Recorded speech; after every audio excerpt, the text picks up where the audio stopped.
کے سامنے 1000 پاؤنڈ موجود ہے، پڑا ہوا ہے، 1,00,000 روپیہ ہے، آپ جانتے ہیں کوئی دیکھ نہیں رہا، خیال آیا کیا یہ اٹھا لوں، چوری کر لوں، اس خیال کا آنا حاجس، خیال کا بار بار آنا خاطر، اور حدیث نفس سے منصوبہ بنانا کہ میں اٹھا لوں یا نہ اٹھاؤں، اسے کہتے ہیں حدیث نفس۔ اور پھر ہم کہتے ہیں کہ جب انسان کا 50% سے زیادہ پرسنٹیج ہو، ذہن غالب جہت اس جانب ہو کہ میں نے اس گناہ کا ارتکاب کرنا ہے، اسے کہتے ہیں ہم۔ اور جب انسان پختہ عزم کر لے،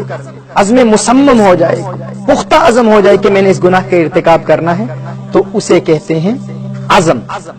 ناظرین کرام، یہ جو پہلے 4 خیالات ہیں جو انسان کے ذہن میں پیدا ہوتے ہیں، شریعت مطہرہ میں اس کا کوئی مواخذہ نہیں ہے، یعنی آخرت میں اس پر کوئی گرفت نہیں ہوتی، خیال کے آنے پر گرفت نہیں ہوتی، خیال کے بار بار آنے پر گرفت نہیں ہوتی، اور اس کے علاوہ منصوبے بنانے پر بھی گرفت نہیں ہوتی، اور نہ ہی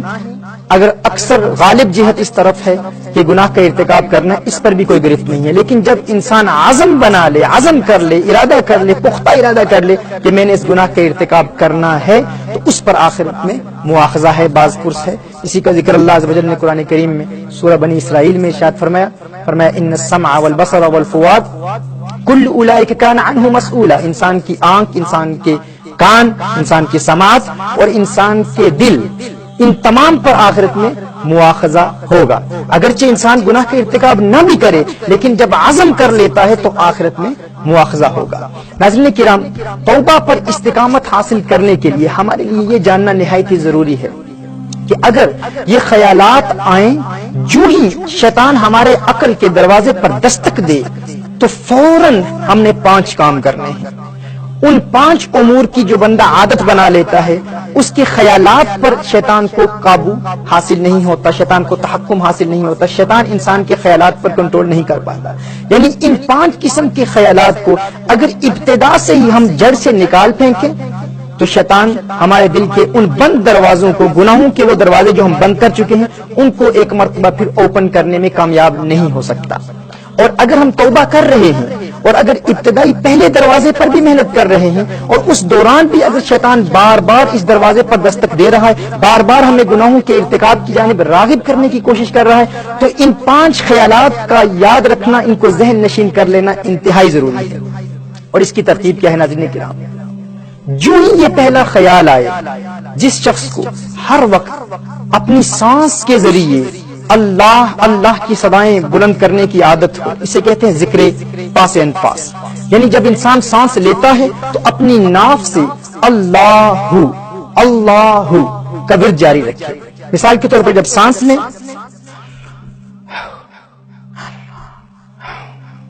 ہر سانس کے ساتھ جو شخص اللہ کی عادت بنا لے اور کوشش کرے کہ دن کا اکثر وقت جب بھی سانس لے،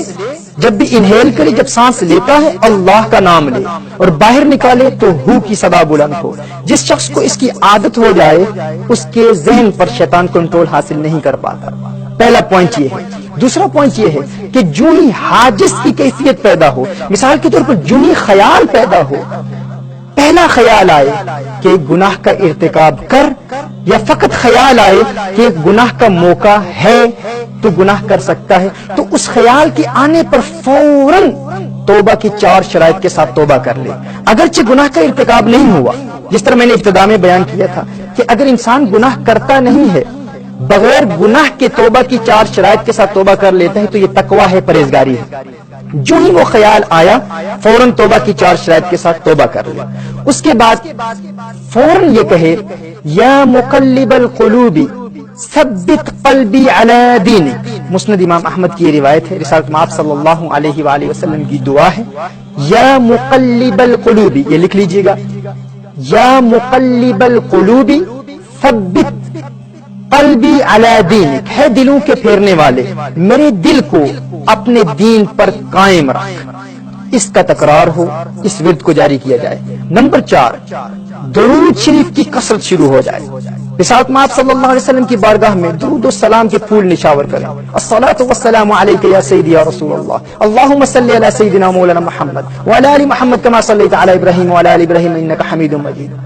بار بار درود پڑھیں، درود شریف پڑھیں، یعنی جو ہی خیال آئے تو درود شریف کی بھی کثرت ہو۔ Point number 4۔ پوائنٹ نمبر 5، لا حول ولا قوت الا باللہ العلی العظیم، اس کی کثرت کرتے ہیں۔ اس حالت میں آپ صلی اللہ علیہ وسلم نے ارشاد فرمایا، صحیح بخاری اور صحیح مسلم کی حدیث ہے، عن ابی موسیٰ رضی اللہ تعالی عنہ ان النبی صلی اللہ علیہ وسلم قال له قل لا حول ولا قوة الا باللہ فإنها کنز من کنوز الجنہ۔ حضور اکرم صلی اللہ علیہ وسلم نے ارشاد فرمایا حضرت ابی موسیٰ رضی اللہ تعالی عنہ کو کہ آپ کہیں پڑھیں لا حول ولا قوة الا باللہ، کیونکہ یہ جنت کے خزانوں میں سے ایک خزانہ ہے۔ ناظرین کرام، جو شخص ہر وقت حاجز کی اگر کیفیت پیدا ہوگی تو فوراً اپنے نفس پر کنٹرول کرنے کے لیے ان 5 امور پر عمل کر لے۔ پھر اگر شیطان کا حملہ مزید بڑھتا ہے تو حاجز سے خاطر پر چلا جاتا ہے، یعنی بار بار خیالات آنا شروع ہو جاتے ہیں، پھر فوراً ان 5 امور پر عمل کرے، اور پھر اگر خاطر سے حدیث نفس تک چلا جاتا ہے پھر اس پر عمل کرے، حدیث نفس سے اگر ہم تک چلا جاتا ہے پھر ان 5 پر عمل کرے اور عادت بنا لے، ایسی عادت بن جائے ناظرین کرام کہ انسان یہ پختہ عہد کر لے کہ میں نے اگر دل کے دروازے بند بھی نہیں کیے، اگر توبہ کے مراحل ابتدا سے بھی شروع ہیں، اگر میں فقط آنکھ پر بھی عمل کر رہا ہوں تو ان 5 چیزوں کو یاد رکھوں گا، حاجز، خاطر، حدیث نفس، ہم اور عزم، اور کبھی بھی شیطان کو عزم تک نہیں پہنچنے دوں گا۔ جب ہم یہ رکاوٹیں شیطان کی راہ میں کھڑی کر دیں گے، یہ obstacles، یہ hurdles کھڑی کر دیں گے تو شیطان اپنے حملوں میں کامیاب نہیں ہوگا۔